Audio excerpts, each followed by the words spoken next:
Hey, how you doing, Jake? Good. How you doing? Doing all right. Doing all right. Good. Busy,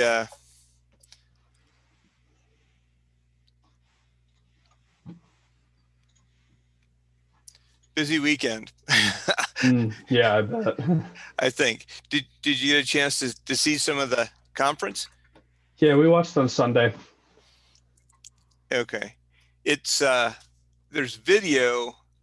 I think they have it up now. They put I think the video hmm of the whole thing up. So if you guys have time or you want to get a chance, you can watch more of it too. But if not, why that's okay. I saw Barb's face on Sunday morning, uh, and Sadie got a call out from David Brancaccio, which was pretty cool. Um, yeah, kind of interesting, uh, interesting dynamic. We'll talk about that uh, in a little bit, I guess, for class. But hopefully everyone enjoyed that. I it was very diverse, very interesting, but um, yeah, covered a lot of ground. Yeah, definitely did. I felt like, um, which is good. I mean, that's kind of what I guess the point of that. And they had some really impressive speakers. The Med Medvedev guy, talking from Moscow and kind of be like, looking around. I kind of got to be careful about what I say. All of his blinds closed. Yeah, well, I mean, it's interesting because I've been to Russia. I spent about 5 or 6 weeks in Russia several years ago, living with a bunch of scientists at a volcano while it was erupting. And so, we were most likely out in the middle of nowhere with no microphones or videos recording us, as far as I know. Um, but it was very interesting to kind of see. And the scientists I was working with, had sort of been scientists there for a while. So they sort of had gone through, you know, kind of pure Soviet Union and the glasnost process in the mid to late 80s. And then, kind of what life was like after that. And yeah, interesting takes. But yeah, the exchange at the end I thought was pretty interesting between the president of Iceland and the Russian guy, which was, it might have just been me, but like I was watching the Russian guy as the president of Iceland was talking, and Medvedev seemed to me to like get increasingly uncomfortable with what the hmm president of Iceland was saying about how we should normalize relations and we can't just keep doing sanctions and I've seen some other stuff online and I'm not sure. I think there's a lot of Russian people. I'm sure they don't like the sanctions, but they don't really see any other way of getting rid of Putin. And like the guy said, like every year it's getting worse and worse for people Yeah. that live in Russia. So it's it's interesting because I feel the same way because I've got some friends that are Russian and I've been to Russia and it's geologically a very important country and a very important country to the Arctic. I certainly understand about, there's a need for dialogue. There's a need for Russia to be involved in a constructive way, but obviously it's complicated. Um, it's not a matter of just saying, "Oh, let's be friends now," um, because uh, yeah. Anyways, so that was a pretty interesting undercurrent, and some of the things about the um, mm, I'll have to. I need to be looking at the names of everyone. The uh, Greta Gunnar, no, the Sami woman also had some real interesting hmm takes. I thought on um, we didn't cause a problem. Don't try to put the burden of solving it on us,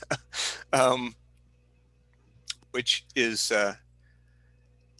yeah. Well, maybe have a chance. We'll talk more about some of this kind of stuff. I think after spring break, but there's a good book um, that I've read.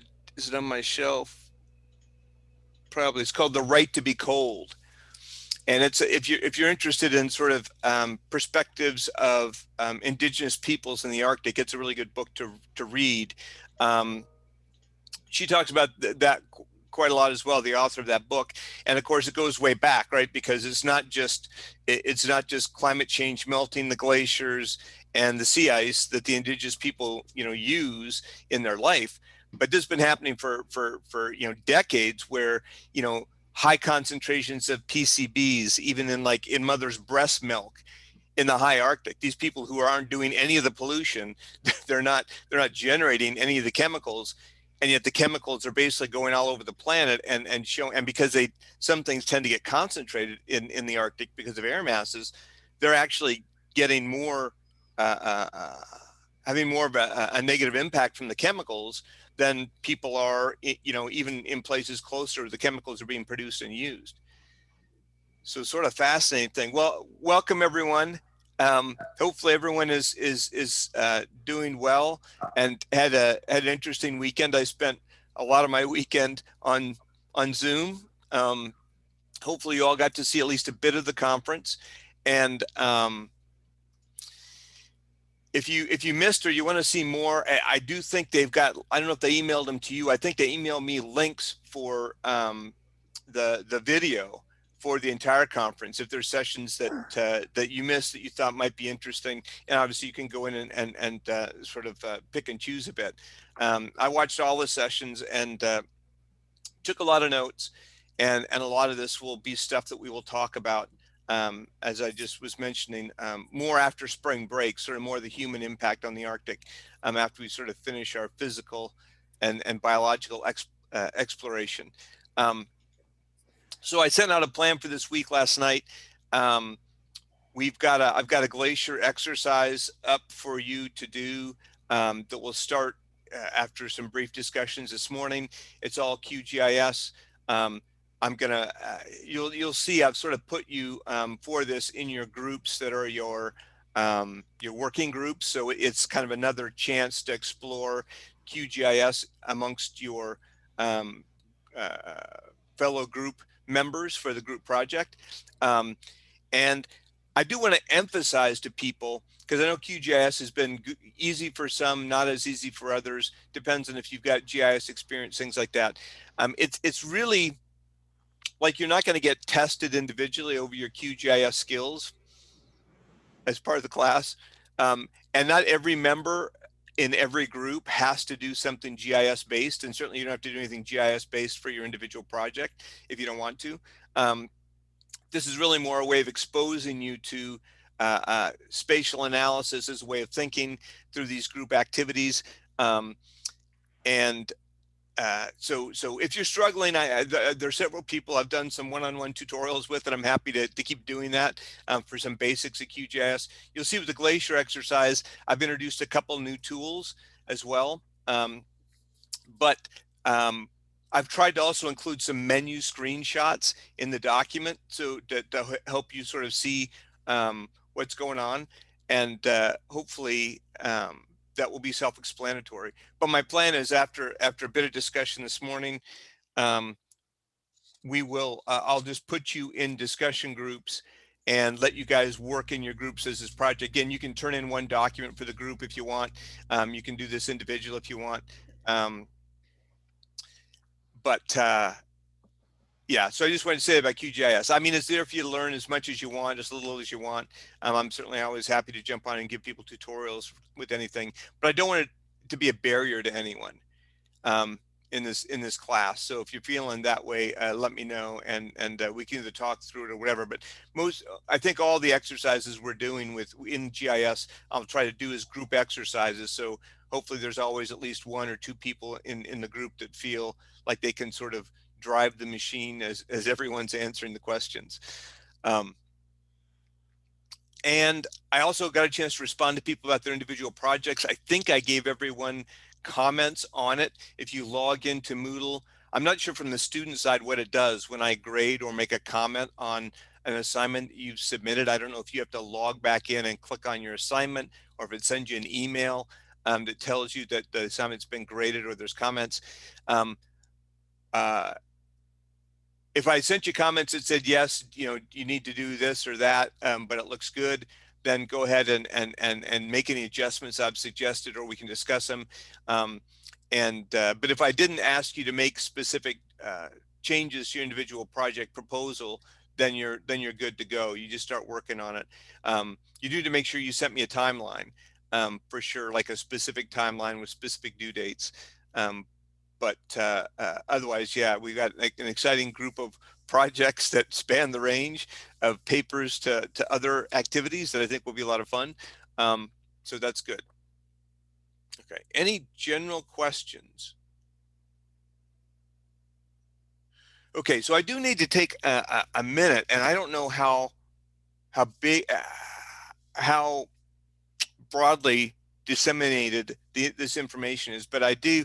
I heard last week from a few students and from the administration that we continue to sometimes have some issues on campus that are focused on sort of bias against different groups of people, and something else that sort of cropped up last week. So I want to just kind of acknowledge that I know that there was an event that happened that has caused some people some stress, and I am happy to sort of spend a few moments in class.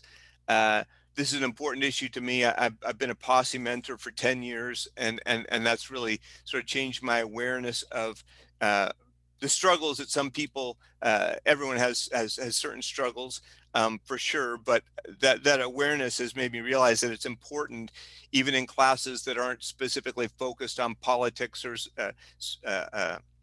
sociology, that we always kind of acknowledge when things happen that kind of disrupt our community, in a negative way, and we don't want those things to happen.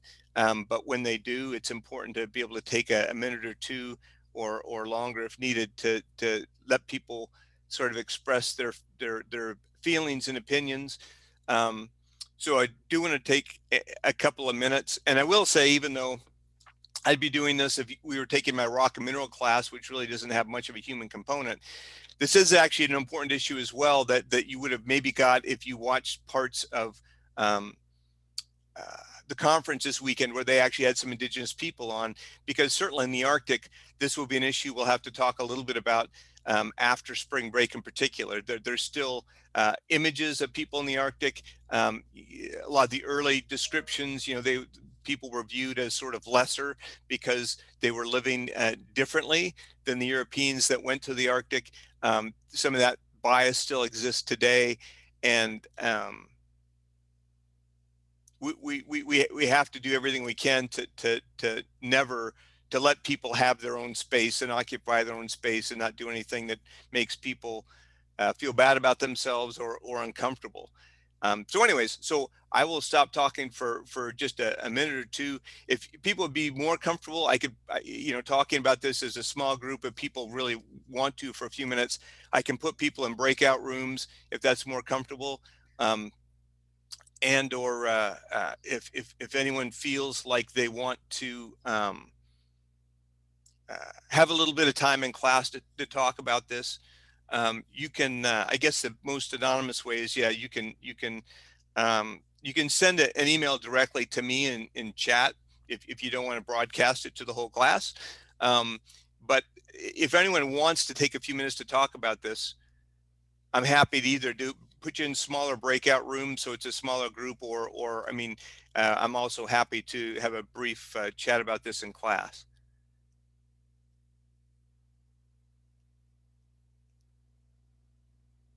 And like I said, I'll give you a minute to think about it, and feel free you can send me a chat that just comes to me if you don't want anyone else to see it. But yeah, I'll just take a minute and let you guys think about it. And if you've discussed this already, processed this already, and you just want to go on talking about the conference, that's fine too. But I'll give you a little space.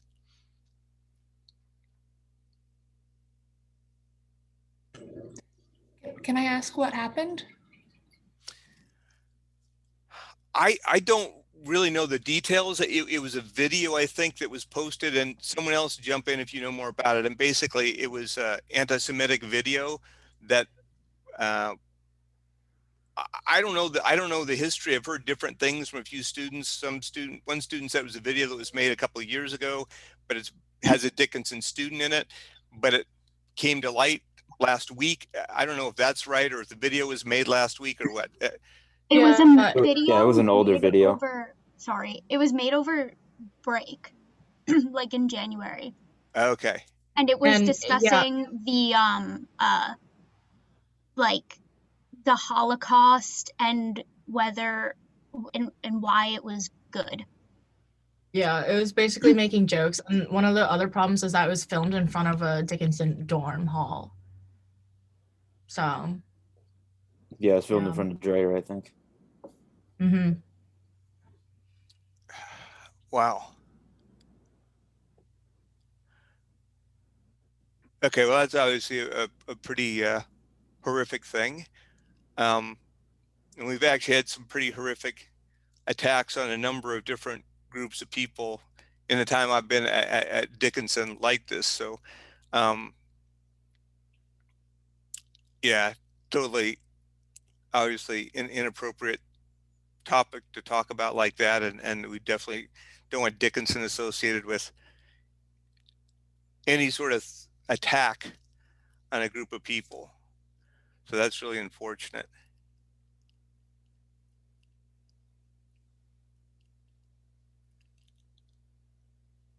Anyone else have any feelings or thoughts that they feel like they want to share with fellow Dickinsonians about this? I think it's just important to like raise awareness because the student, like, he is like on campus and just it's problematic. And so the fact that at least professors are willing to acknowledge that this happened and talk about it means a lot, I think, to the Jewish community and to, other marginalized like groups on campus.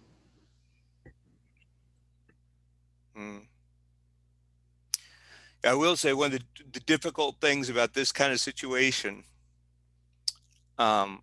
just from the people, the perspective of, I think most people are upset and not happy, and we want to show kind of zero tolerance for that sort of thing. But one of the things that's always, I think, difficult from the administration perspective is simply they can't. It's not like there's a crime report, like if you get arrested by the police, like that's a public, if you go to court, that's public record. But because of the way Dickinson handles things,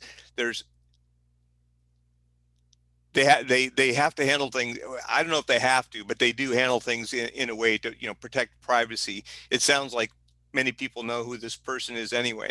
But the tricky issue will be if there is some adjudication about this event, which I can't imagine there won't be. I mean, they have to do an investigation and things like that. So it's a little bit hard to snap your fingers instantly and change things, even though we may think that that's the most appropriate thing to do. It's yeah, they like it's very unsatisfying sometimes at the end, because unless the person just disappears from campus, there's no way to know necessarily what the sanction was. And like the school can't say, like the person can say. But yeah, sorry, Sadie. Well, and it's also rumored that the person who filmed the video is a senior at the Carlisle High School. So it's possible that they're a minority, or that they're like a minor as well. So but Dickinson did say that their bias education response team, which I think has some ties with the Carlisle community, it's called BERT. They look into basically like hate crimes in the Carlisle community. And they were doing some work on like the COVID racism. I think that Dickinson already said that they're launching an investigation into it as well. Okay. Yeah, hopefully they are. We can't, especially in a course like this, like I said, we're going to be talking a little bit about other cultures that have other ways of living. We don't have any right to judge them, and we should never be harshly judging, I think, any group of people. Yeah, I don't know. It's hard to know what to say. It's a bad thing, and hopefully there are consequences for the people that did this. mainly because we don't want this kind of thing on campus, happening on campus. We want it happening anywhere, but definitely not on our community in any way that might suggest that we're complicit or we don't care or whatever. Yeah. Anyway, sorry you guys, we have to talk about this, but in some ways I was going to mention this anyway after spring break, not this specific thing, but the idea that we have to train ourselves to think about different cultures in an open way, and it's hard to do because we're kind of taught to be judgmental, I think, even indirectly in the way that we're raised and in our culture, but especially when we're thinking about other groups of people, you have to do your best to not be that way. I mean, as scientists, we're not always able to, but we're actually sort of trained to be as unbiased as we can with any observations we make about any situation, because ultimately, science is about trying to get as close as we can to the truth and reality, and you can't do that if you're putting your bias into any observation you make. And even when we write papers, when we structure a scientific paper, which some of you guys will read given your projects, you'll see generally we're very clear about separating the observations and the results and the measurements from the discussion, where you may have opinions, you may form ideas, you may think about things based on your data. But the point is, the data has got to be as absolutely well collected, measured without bias, because otherwise it's sort of meaningless. But yeah, well, if anyone feels like you need to talk about this sort of off camera or later on, just send me an email, and I'm happy to listen to you if you feel like you need someone to listen to you. I'm not the administration, but I'm a faculty department chair, and I certainly have access to the administration, and there's things that you feel need to be expressed as an anonymous student. I certainly can express those things for you to the administration if you want kind of a layer between yourself and the administration for any reason. I don't think you really, I don't think you need to worry about that. I think our administration is really open to hearing student opinions when things like this happen, but yeah. All right. Okay, so is anyone else want to say anything? Okay, so that's a little bit of a somber moment, and I'm sorry we have to do that, but I do think it's important to give a little space for those sorts of things. What I want to do now for 8, so if I go, I'm going to put you guys in breakout rooms of 1, 2,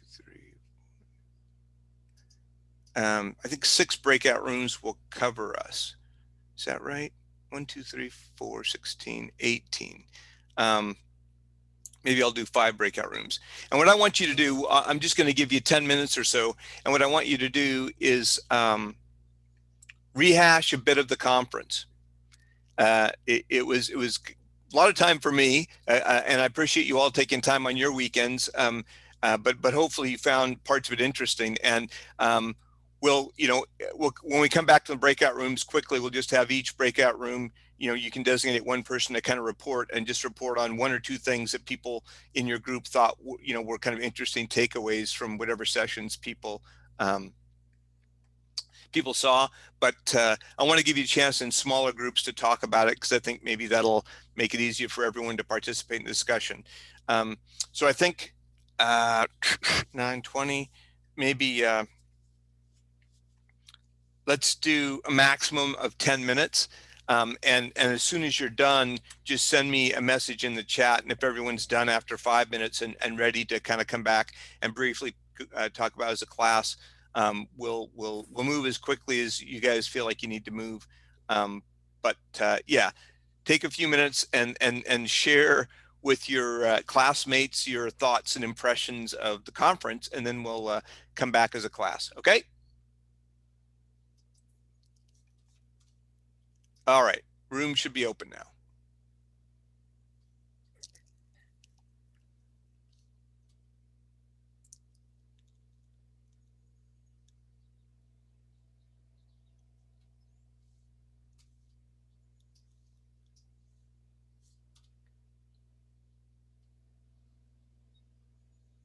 I'm taking the course, and I'm not, not gussying up to you because I need a good grade, right? So I can tell you that because of the course, I had such a basic knowledge, even at this point, of what the Arctic is like, that all of that, the rest of it was like just on top of it, just like gravy to put all kinds of pieces on it. And I was telling John, a good friend of mine was at State Department when they negotiated the search and rescue and the science agreement with the Arctic Council. And, we'd have dinner or whatever, and he'd be going on about how I got the Russians to agree to 2 guys and 3 guys. And I had not a clue what he was talking about. So it was nice. I'll have to reach out to him and tell him that now I understand what he was working on. And the fisheries one is like, it's huge. The fisheries treaty is just huge. That's just, it makes all the stuff. I mean, I'm really interested in marine protected areas, and that's just an incredible gift. Yeah, I mean, hopefully they can enforce it. I'm reading. Are you reading that book still on the Bering? Yeah, I'm just beginning it. Yeah. Oh, yeah. it doesn't. I won't say much. It doesn't deal a lot with fish, but it does deal a lot with marine mammals, and it's pretty stunning how horrible our track record is with large marine mammals. I won't say I was in tears, but there were times I was close to reading about some stuff. Anyway, but I don't want to say anymore. Be prepared. Trigger warning. But well, that was the other one. The one thing that came up real quickly, and I was trying to think. I think it was that Gail Whiteman's. Somebody had a nice a picture of who gains and who loses. Everybody loses with it, but there were a few. I think the whales. There's the one species of whales. Is it bow? Be a bowhead. Bowheads that are coming back because of the increased krill and plankton, I guess. But that would have been an interesting chart. I was thinking to go back and see if I could get a screenshot of it. Anyway. I did. Yeah, I was doing that. I was taking some screenshots of diagrams as I was watching them. Although, like I said, I think we can access the videos still, and I'll try to find a way to see if those are archived, because it'd be interesting to be able to show those in future classes. But yeah, I mean, you think about sort of the ways people fish in the deep ocean right now with nets and stuff like that, and oh dear, it's.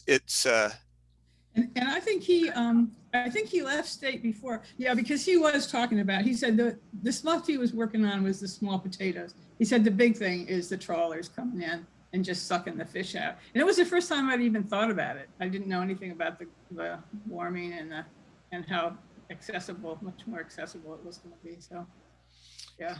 Yeah. Although, the interesting thing is, I think as well, it's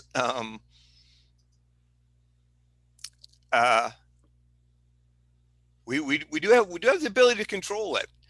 It'll be interesting to see, and hopefully we won't do it in a negative way. But John, which session did you see? I was there for most of Saturday. So. Ah, wow. Okay.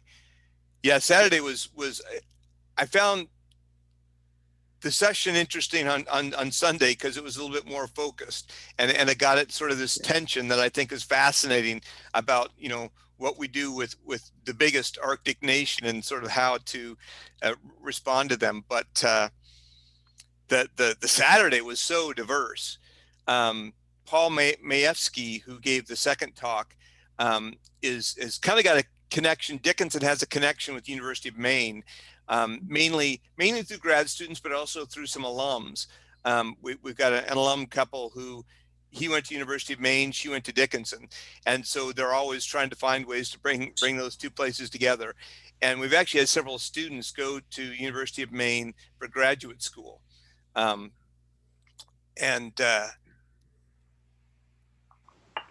yeah. So. Anyways, I've heard him talk before, but his talk was great.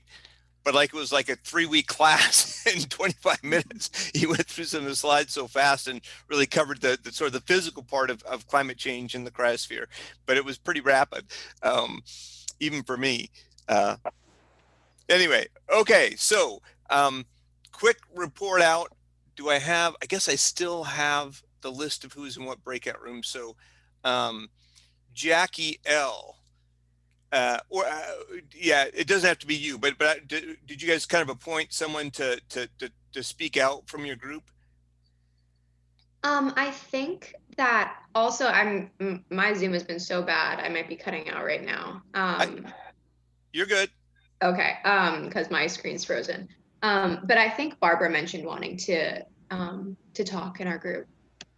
Okay, Barbara, quickly, let's go to you, and then so with each group, we can kind of have the one representative. But if anyone else wants to chime in, because you guys all had different experiences, probably go ahead. So Barbara, tell us about general things from your group. Okay, so I'm going to just briefly summarize some of the themes that various group members thought were interesting, and then I'd like group members to chime in, please.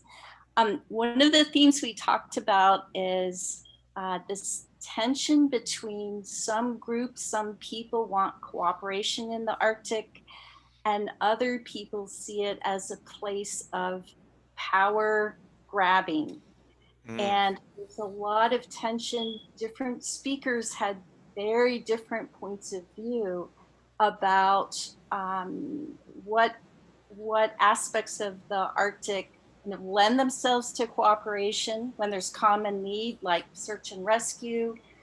There it's probably a lot easier to have the Arctic Council help negotiate a treaty, but then we've got the tension with China saying that they will no longer sell rare earth minerals to the United States, which are military needs, industry needs, and that's very disappointing. And it relates back to the Arctic. So cooperation versus power, or cooperation versus competition. Lots of discussion about the cultural aspects. Some of the indigenous peoples representatives talked about how in their culture, there's, in order to survive, there's a need to collaborate, cooperate, and listen to each other. And yet there are outsiders that are not listening and kind of running right over them. And the wisdom is that doesn't necessarily lead to the best solutions. An example was given, the Sami woman from Norway talked about how the Green Revolution is so happy that Norway has these big wind turbines, but they're very disruptive to the life and the livelihood of the Sami people in Norway. And so what one group thinks is a wonderful solution may be really, really very disruptive and bad for people who live in the area. Group members, please chime in. What else?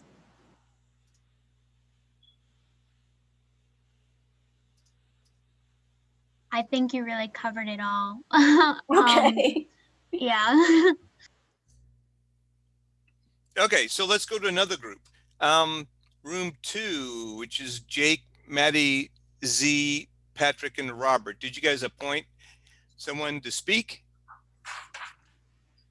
No, but I can go ahead if you want. Okay. Yeah, so went to the same ones on Sunday. I think me and Jake went to the Russia one on Sunday, and then Maddie also went to the Indigenous one on Saturday. And so we just kind of all talked about different ones together. Obviously, Ms. Faulkner just talked about the others. So I guess I'll talk about the Russia one a little bit. That was really interesting. Oop, did I go away? I can hear you. We can't see you, but that's fine. Oh, there we go. Yeah, the Russian was really interesting, I think, because we had different perspectives from journalists to a professor in Russia. I think that was really interesting. Obviously, he has a bit different perspective than maybe a large majority of Russians, but I still think his Russian perspective was super interesting. And some of his stories with, like I mentioned, with the brush with like Putin and things like that were and his speaking out even at a conference we were talking about, like that's pretty interesting and how risky that is. And so I think there's a lot of things that we learned about like Russia and what the point of why it's doing it is, which is still sort of empty and sort of a power grab. And so it's unique in the way that they're doing a lot of the things. They're kind of taking hold of sea shipping lanes and trying to kind of regulate the Arctic, it seems, without some sort of maybe large plan in the making. So it's super interesting to learn about the different ways that people are viewing it from journalism and in terms of the academic world. So yeah, I guess that's, yeah. Okay, anyone else from that group want to chime in?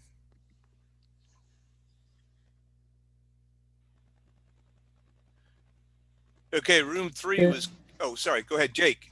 I was just gonna say, I think Patrick covered it quite nicely, but like I think it's interesting the geopolitical dynamics in the Arctic, especially in the ocean, coming from like Norway is a part of NATO and has like commitments to NATO and defense things because of that, and is also a neighbor with Russia and like needs to be a good neighbor with Russia because they don't want to make the world's second largest military power unhappy with them. So like working together on things like search and rescue and like oil drilling permits and rights and stuff, but then also having to just like sit there while Russia tests short range ballistic missiles in the Barents Sea. Some of the technology they're utilizing and testing, and obviously like they were talking.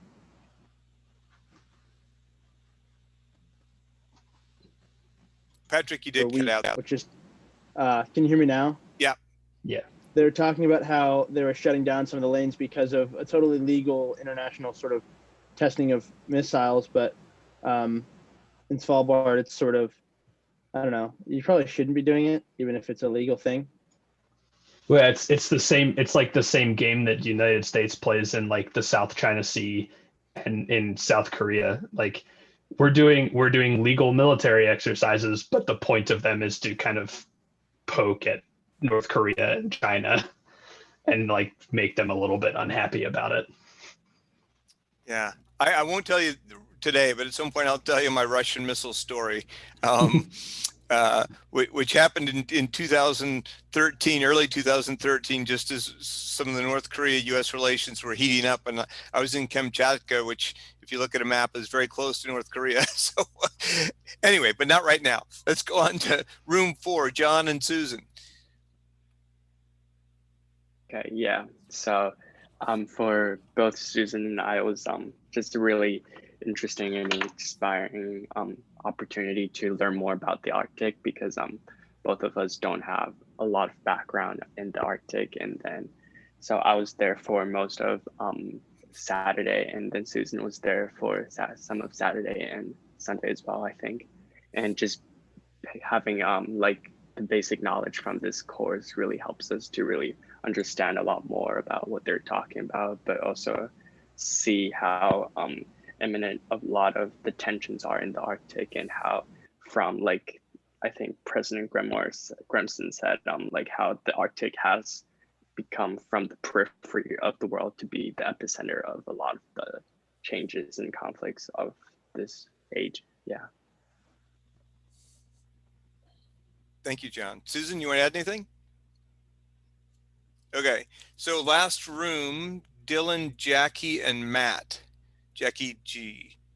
What do you guys? We went to both days between the three of us, and I think what was probably the most shocking, interesting to me was one of the ladies I was listening to was talking. I think she called it like Box Initiative, and it was this initiative to educate like world leaders and economic leaders globally. And it's not something you hear about that often, that the higher ups in governments and such like that have to be educated to, obviously they have to be educated to an extent where they are effective in combating what could possibly be happening. And I just never really thought of it in that regard, that there's whole teams with programs to help educate people that high up on the list. And then also just the cultural impacts that can also happen across the globe. Talk about the forced movement of native populations in certain, because of their communities are crumbling because of erosion or other reasons in the Arctic. Very important. So how important it is to maintain and control what extent resources, especially oil, can be extracted from the Arctic, and how the U.S. Paris Climate Accords can set a large precedent for the globe. And yeah, basically that. Very good. Anyone else from that room want to comment? We have one room left. Sorry, I didn't mean to skip room 3, but.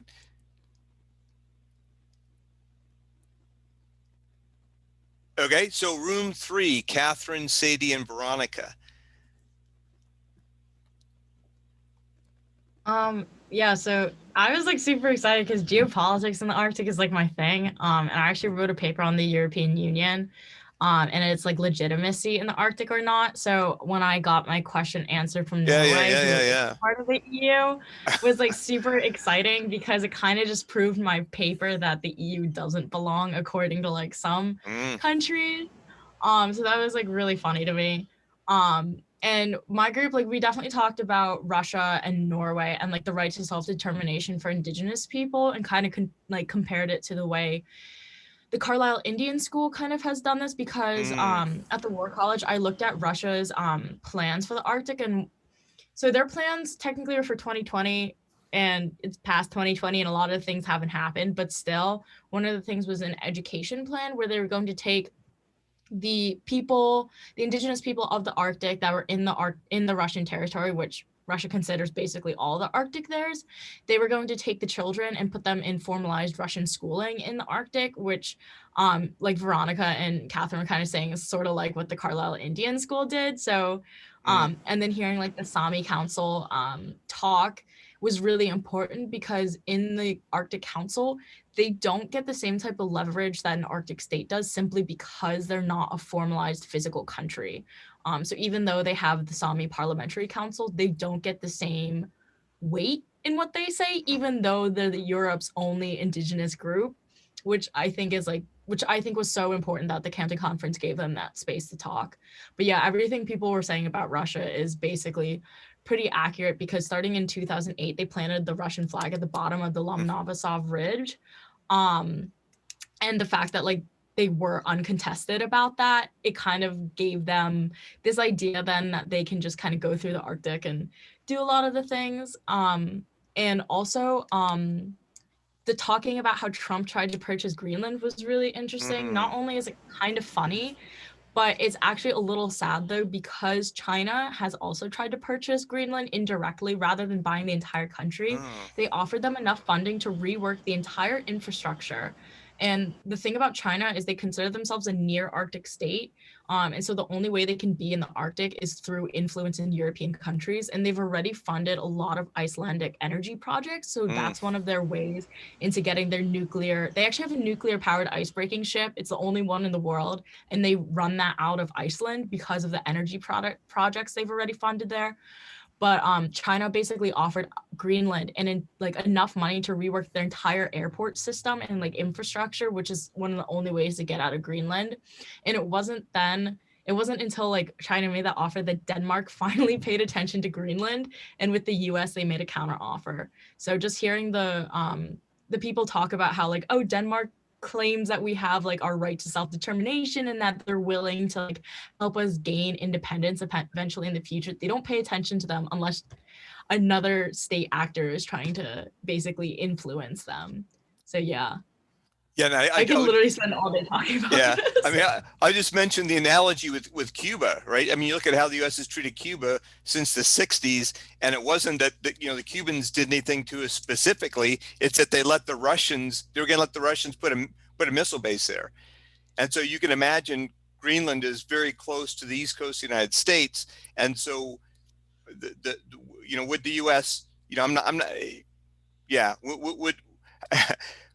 would we allow China to or not, it's not our right to determine who gets to do what, but certainly from geopolitical perspective, it's very complicated. And I know in Iceland, there's actually a guy from China who's been trying to buy a big plot of land in northeast Iceland, and supposedly it's for some sort of a theme park recreational site, and basically because of that, the Icelandic parliament passed a law that foreigners cannot own land in Iceland. And I don't know if that's going forward. I mean, there may be a few people that live there now, so I don't think they were going to strip them of their land. I'm not sure, but basically to stop this sort of thing from happening, because but it's difficult if you're a small country, Right. And a lot of the Chinese. Wait, go ahead. Sorry. No, I was just going to say. I mean, I think it was the woman from Greenland was talking about this. They want and should have the right to have a modern lifestyle, right? And to do that, in the modern world, you have to have some commodity or good that you can exchange. You can't manufacture things, in your own home. Although, to be fair, with 3D printing, there may be a time when every block has a store on it that's just a 3D printer. And when you want to buy something, you just send a message to the shop down the street and they make a 3D print of whatever you want. But we're not there yet. And so people need resources. And I actually asked this question and it didn't get answered, maybe for the better, because it's still controversial. But I mean, one of the big things that the US has helped do that really crippled the ability of indigenous people in the Arctic to gain income is we passed these acts to ban the sale of marine mammal products. And, it was done with good intentions. And there were lots of things about, the way they killed baby seals and all these horrible things, but they have no other resources except the animals. And so, if we tell them they can't whale, they can't sell any animal product, you can't grow corn on Ellesmere Island, and you probably won't be able to anytime in the near future. So what are they going to barter? And who is the rest of the world to tell them what they can do or can't do in their communities, right? No, we wouldn't tolerate in the US some countries saying, you guys can't sell corn anymore to anyone because we think it's bad.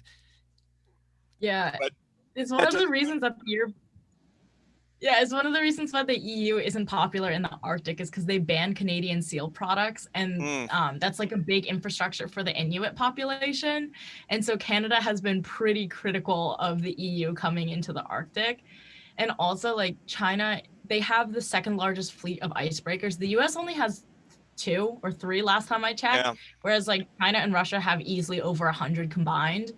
And all of China's are claimed to be research and scientific exploration vessels, but one of the journalists, I think, revealed that it has enough military capability to take out a US naval ship.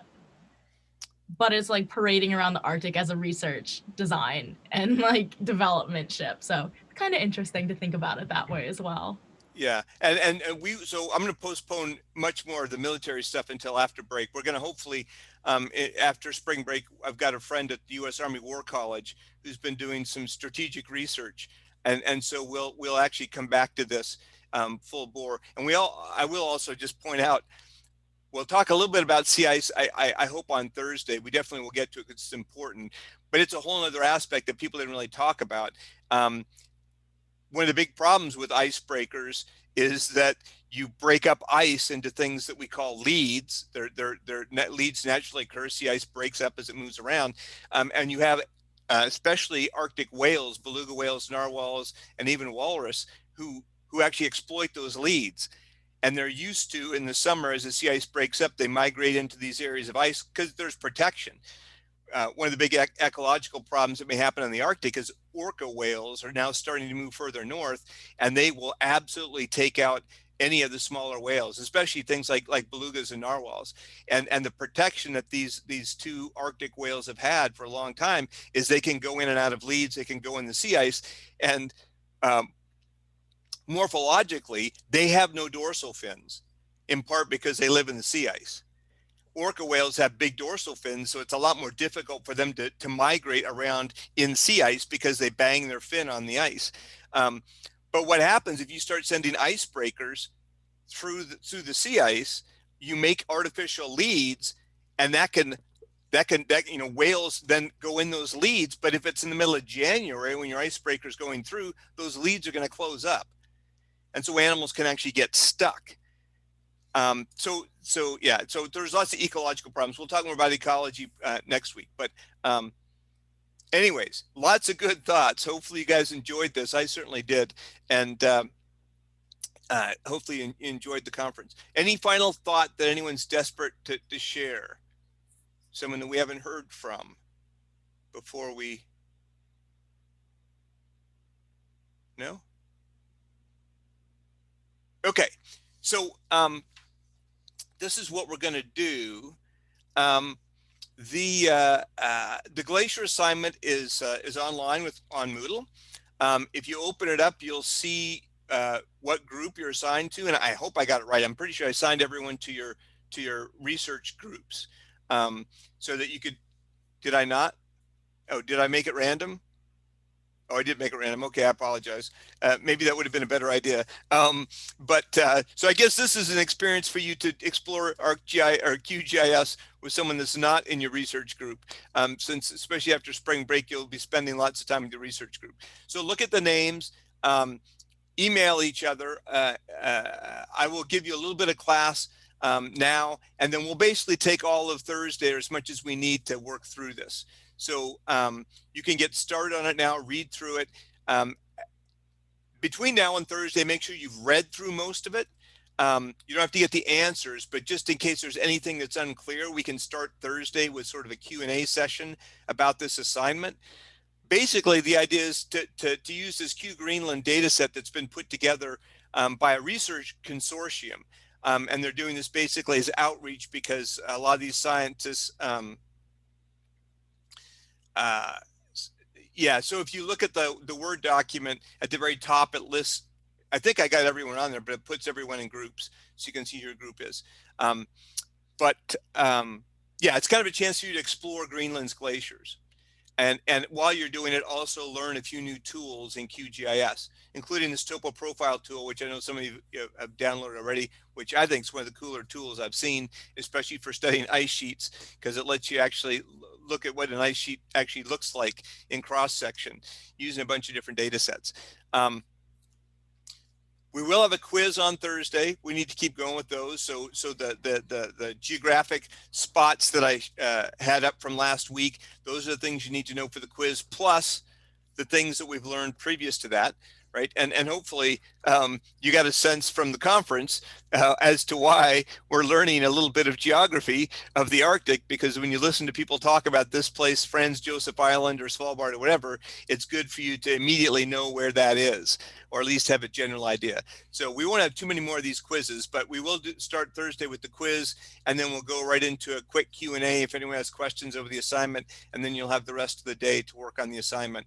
And I'll have some stuff prepped so that if people get through the assignment really quickly, we can continue on Thursday to sort of finish up a little bit on permafrost and sea ice. But I do want you to have class time to work on that assignment as well, to kind of explore glaciers. Okay. So does anyone have any questions about what we're doing? Thursday quiz, Q&A, finish assignment. Okay, so what I'm going to do, we got 15 minutes left, so this is good. So I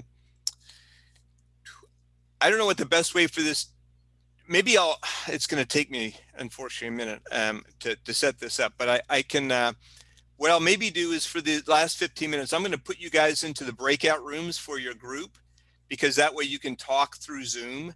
And I don't expect you'll get very far, but at least you can kind of talk through what you're doing on the assignment a little bit for the last 15 minutes of class. Yeah, give me a shout from the breakout rooms. I won't, once I put you in breakout rooms, I won't see you again until Thursday, unless you need help. But again, like I said, Wednesdays, my days are pretty free. So just email me if you want to jump online and talk about individual project or anything else. But let me quickly sort you into these breakout rooms based on people. So I got Barbara, Dylan. This is, I can exchange you guys. It's kind of interesting. Patrick and Veronica.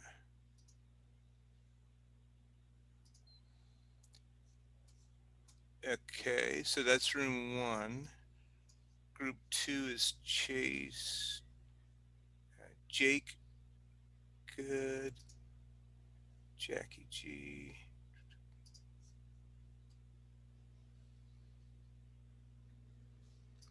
Chase.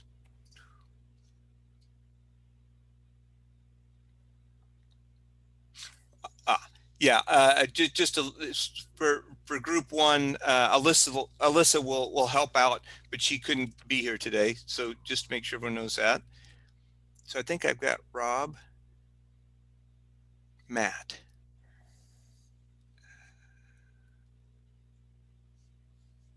Chase, Jake, Jackie,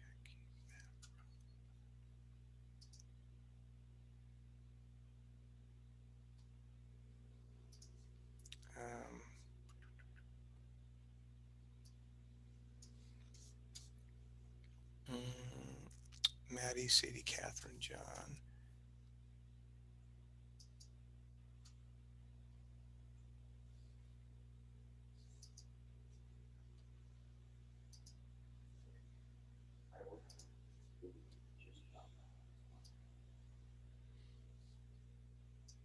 Catherine.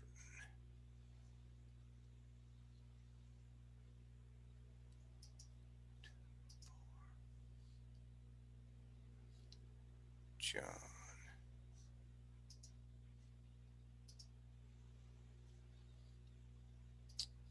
And Matt is going to 2. And then 3. Jackie, L, Maddie, Susan, and yeah, I need to, I don't have,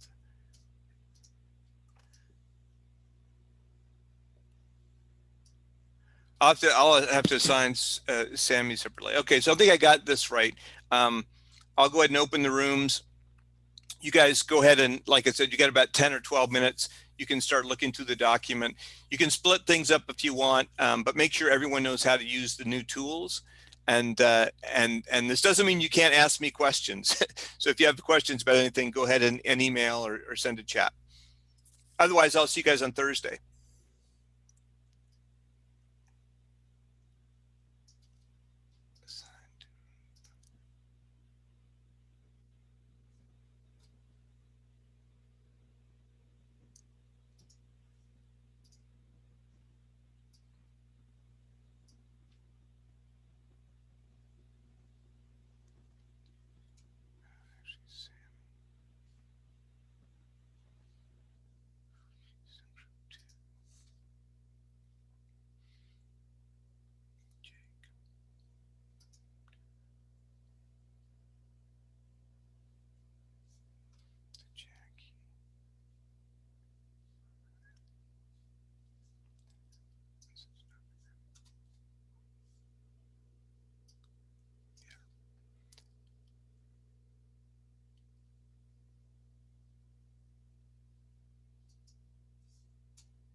Hey, what's up, guys? You have this screen share disabled, and we're wondering if you can enable it shucks. so we can. Yeah. Sorry about that. There you go. Thank you. Does that work? Okay. Thanks. Yep. I also had a question about which QGIS project it is. There's one in the Greenland folder called Q Greenland 23 November, but it looks like there's two more QGIS in the Q Greenland subfolder. One's just called Q Greenland and the other one's called Q Greenland Cryosphere. Yeah, use the, I mean, they all have most of the same data, but use the Q Greenland Cryosphere. That's Okay. the best one. Yeah. Thanks.